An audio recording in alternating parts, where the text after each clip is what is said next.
Beaucoup de chrétiens, vous restez dans des relations, mais qui ne sont plus dans la volonté de Dieu, parce que vous ne comprenez pas la différence entre la séparation et la division. Et ainsi vous dites que si on se sépare, on va dire qu'on s'est divisé. Non, on s'est séparé parce qu'on s'est séparé. Même l'enfant doit se séparer de sa mère pour naître. Ce n'est pas la division, c'est la séparation. Mais un enfant qui aime trop maman va rester dans le ventre jusqu'à 12 mois et ça va créer des césariennes. Et toi, comme tu ne comprends pas que tu dois quitter certaines personnes, tu auras des césariennes de destinée. Ce sont des séparations qui te laissent avec une blessure. Parce que tu n'as pas compris à temps que tu devais te séparer. Donne-moi la main, je vais te parler. Voici, de manière vraiment concrète. Tu as un ami, vous vous chamaillez, vous avez des sérieux problèmes. Mais Dieu, au travers de ce problème, parle. Parce que Dieu parle tout le temps. Il parle, il dit, vous n'êtes pas faits pour marcher ensemble. Pardonnez-vous, mais séparez-vous. Pardonnez-vous, mais séparez-vous. Tu ne peux pas être l'ami de tous les hommes sur la terre. Tu ne peux pas être proche de tous les hommes sur la terre. Même Jésus-Christ n'avait que 12 disciples qui étaient proches de lui. Qui embrasse trop mal étreint. Ça c'est qui? Mon ami. Ça c'est qui? Mon ami. Non, les gens qui ont trop d'amis sont en danger. Il faut avoir quelques amis et beaucoup de connaissances et de camarades. Frères, sœurs, ne tombez pas aussi dans ce piège. Le piège de vous séparer de tout le monde.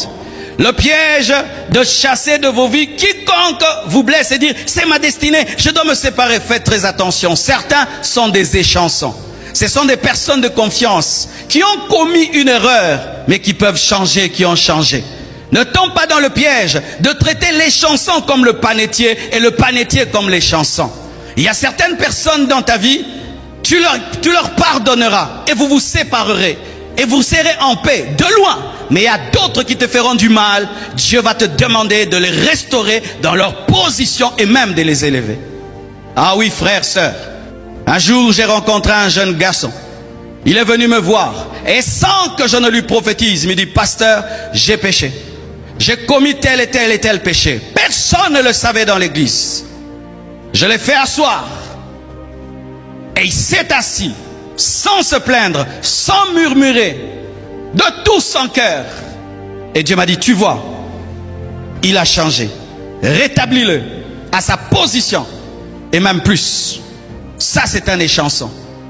Faites très attention, car des fois tu peux perdre un échanson. Parce que toi, tu es toujours en mode, on se sépare, on se sépare. Alors que certaines personnes à côté de toi traversent des fois des moments d'épreuve où Dieu les purifie et les taille. Et toi, tu dois être patient pour les consommer.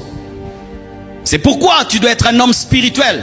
Tu ne peux pas fonctionner comme un ordinateur, comme une machine. Si tu me blesses, j'ai pas confiance. Si tu me blesses, j'ai pas confiance. Non, non. Tu peux même avoir un fiancé qui se comporte mal pendant un temps.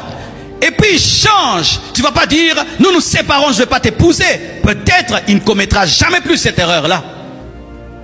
Mais il y a d'autres qui ne changeront jamais. Et tu dois sentir que là, je me sépare. Il y a certains travailleurs qui peuvent commettre de fautes et changer et tu les rétablis. Mais d'autres, tu sens que c'est Dieu qui t'en sépare. Tu dois avoir cet équilibre et cette intelligence. Quand est-ce que c'est un échanson? Quand est-ce que c'est un panetier? Quand est-ce que je me sépare? Quand est-ce que je restaure? Tu dois écouter le Saint-Esprit.